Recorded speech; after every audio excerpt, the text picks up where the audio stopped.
Hello and welcome to Inside Flair, which stands for Flourish in Life Through Art and Resources for Endometriosis. I'm your host, Priscilla, the founder. I'm an artist, creator, endo warrior, and here on this podcast, we talk about art, storytelling, and the overall lived experience of endometriosis. We're going to talk about We're going to talk with different artists, advocates, and experts. Our goal here is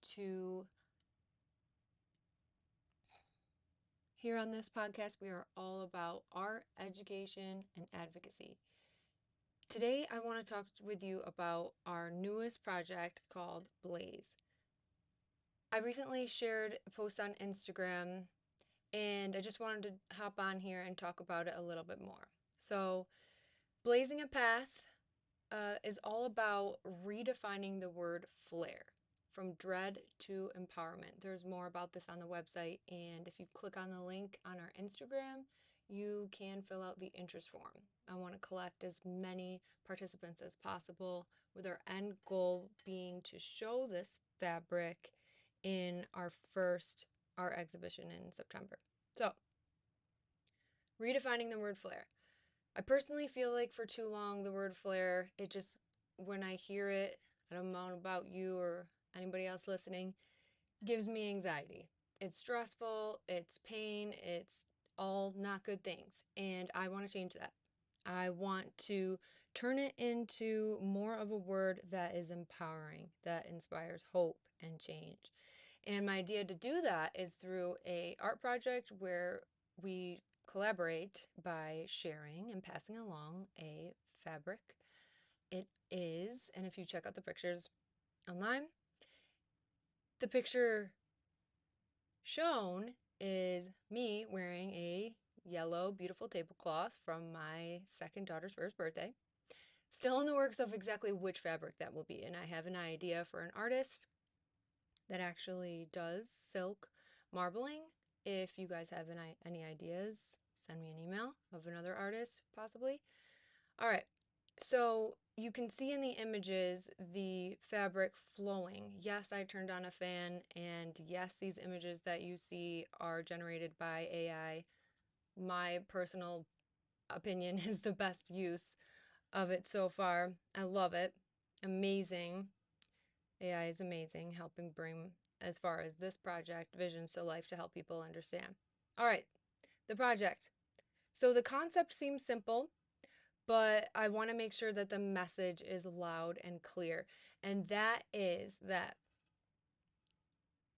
what we go through, especially those of us that have had multiple surgeries, our bodies go under so much change, inside and out. And through this project, one of my goals is to allow women and individuals with endometriosis to celebrate their new bodies, to highlight them, to give us girls a reason to do a photo shoot and feel sexy.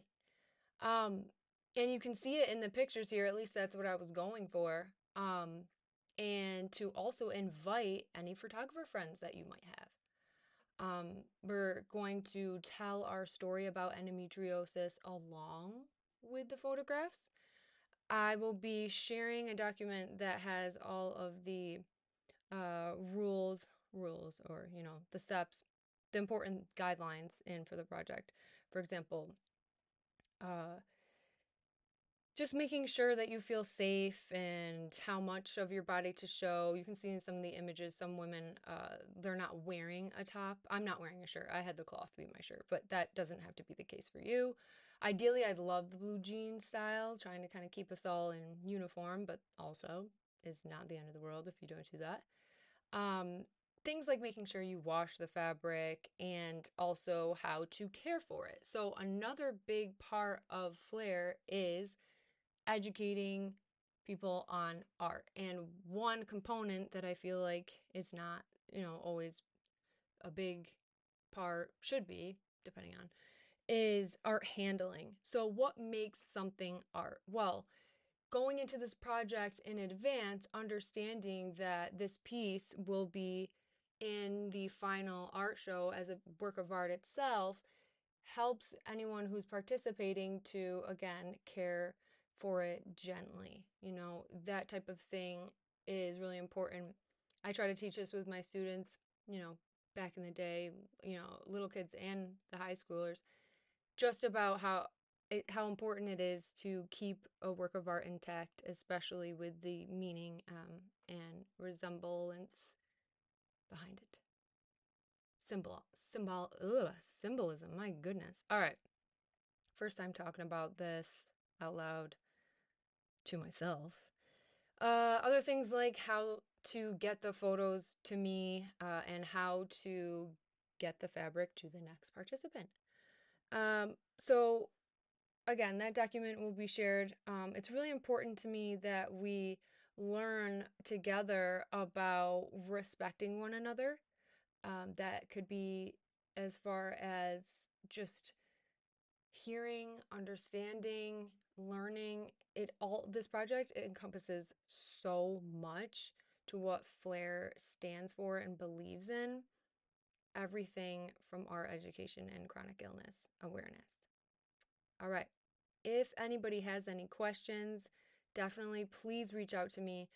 I want to add that this is open to international participants that are interested in. You will have to eat that extra cost as of right now when I'm trying to balance everything and look at logistics. That seems to be the best way so far. Going to be really diligent on how to make sure that this project is functional and goes smoothly. I love the idea of opening up the conversation about body image and self-love. Like I said, this project, I believe, is going to bring to light a lot of important things. My husband asked, well, why this yellow fabric? One, I said, is the color for the endo ribbon, if he hasn't noticed by now. I also explained that a flare-up has to do with fire, hot, flame, and blazing a trail.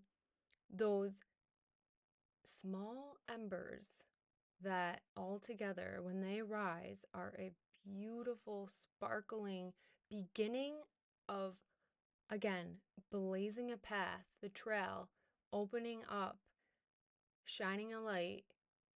We do that, and the flare part, the yellow fabric, essentially is to mimic the idea, especially with the movement, of a flame, right? But a beautiful flame.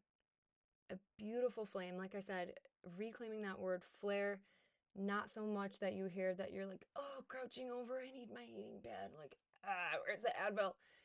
But more as so like flare, like Vogue, like flare, don't care. And that's what I want to, that's the energy I want this to come through. I want to invite you all in this community to join. This is just one example of one of the projects that we're doing here in Flair to create those channels of art and education, learning, self-growth, and of course, healing.